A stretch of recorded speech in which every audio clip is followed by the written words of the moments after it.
Samuel said to Saul, "Am I the one the Lord sent to anoint you king over his people Israel? So now listen to the message from the Lord. This is what the Lord Almighty says. I will punish the Amalekites for what they did to Israel when they waylaid them as they came up from Egypt. Now go attack the Amalekites and totally destroy everything that belongs to them. Do not spare them. Put to death men and women, children and infants, cattle and sheep, camels and donkeys." So Saul summoned men and mustered them at Talim, 200,000 foot soldiers and 10,000 men from Judah. Saul went to the city of Amalek and set ambush in the ravine. Then he said to the Kenites, "Go away, leave the Amalekites so that I do not destroy you along with them. For you showed kindness to all the Israelites when they came up out of Egypt." So the Kenites moved away from the Amalekites. Then Saul attacked the Amalekites all the way to Hiva and Shur, the east of Egypt. He took Agag, the king of the Amalekites, alive, and all his people he totally destroyed with the sword. But Saul and the army sharpened Agag and the best of the sheep and cattle, fat calves, lambs, everything that was good. These they were unwilling to destroy completely, but everything was despised. The weak they totally destroyed. The word of the Lord came to Samuel, "I am grieved that I have made Saul king, because he has turned away from me and has not carried out my instructions." Samuel was troubled, and he cried out to the Lord all that night.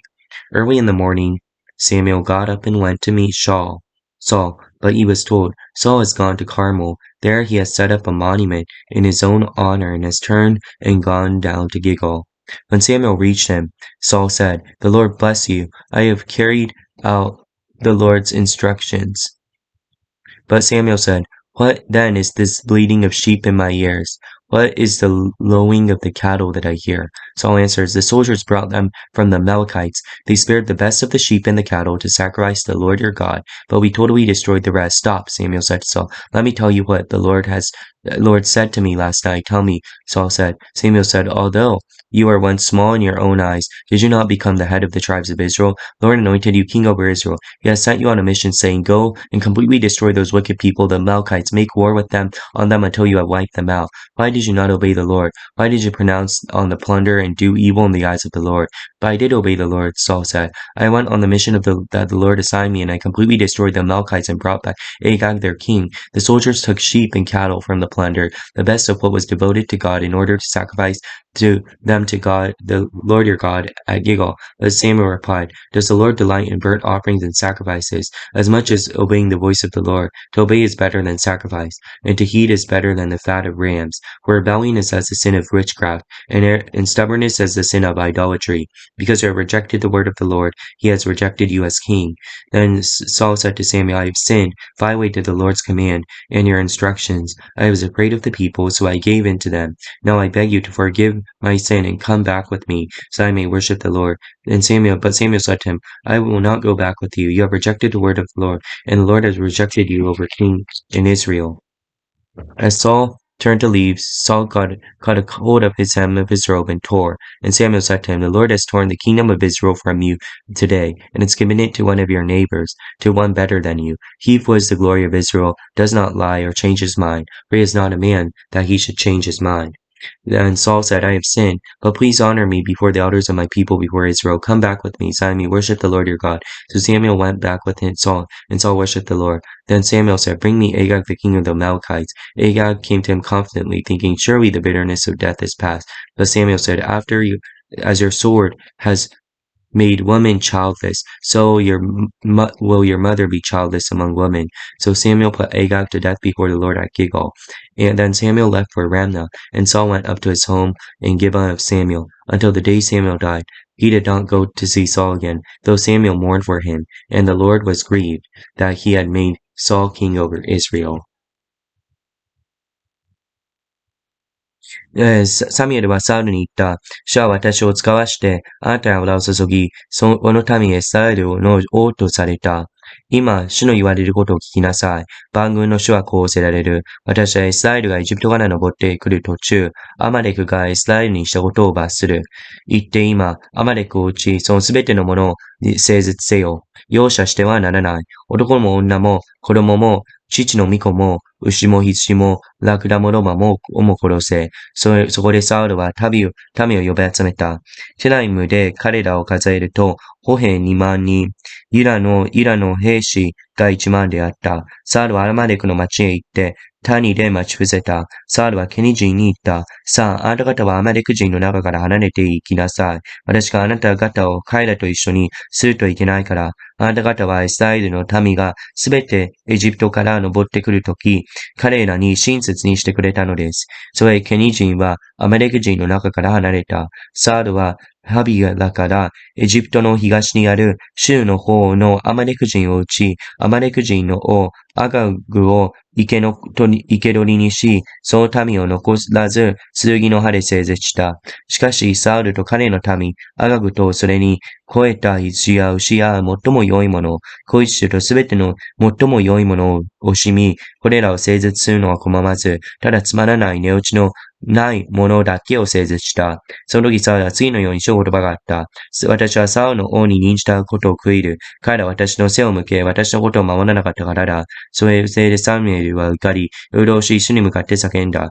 翌朝早く、サミュエルがサウルに会いに行こうとしていたとき、サミュエルに告げていうものがあった。サウルはカルメルに行って、もう自分のために記念碑を建てました。そう書き返して進んで、ギルガルに下りました。サミュエルはサウルのところに行くと、サウルは彼に言った。主の祝福ありますように、私は主のこと場を守りました。しかしサウルは言った。では私の耳に入る羊の声、私に聞こえる牛の声は一体何ですか？サウルは言った。アマレク人のところから連れてきました。民は羊と牛と最も良いものを惜しんだのです。あなたの神、主に生贄を捧げるためです。他のものは整絶しました。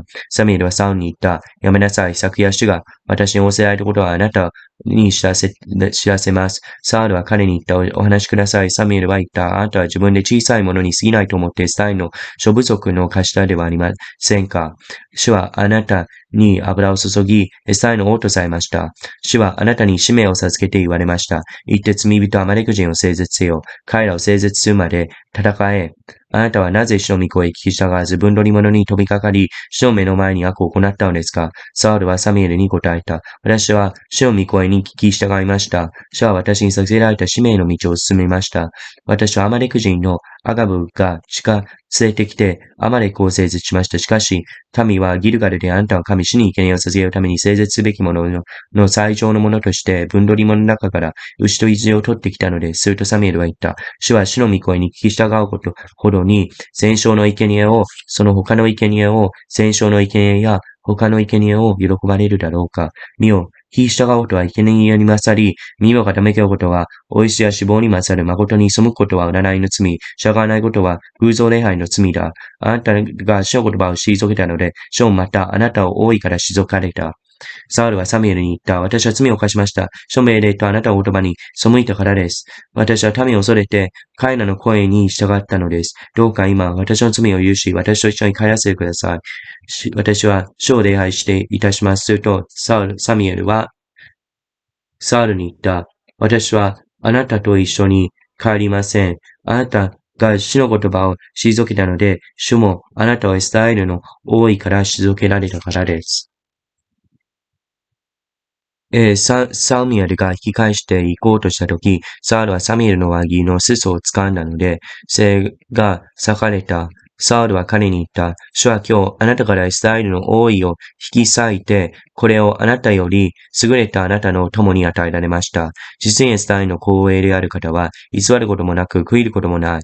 この方は人間ではないので、悔いることはない。サウルは言った。私は罪を犯しました。しかしどうか今、私と民の長老イスラエルの前で私の面目を立ててください。どうか私と一緒に帰ってあなたの神主を礼拝させてください。聖霊サミュエルはサウルについて帰った。こうしてサウルは主を礼拝した。その後サミュエルは言った。アマレク人の王アガブを私のところに連れてきなさい。アガブは嫌々そうながら彼らのもとに行き、死の苦しみは去ろうと言った。サミュエルは言った。あなたの剣が女たちからこう奪ったように、私たちのうちであなたの母はこう奪われる。そしてサミュエルはギルガルの人前でアガブをスラスラに切った。サミュエルはラマへ行き、サウルは、サ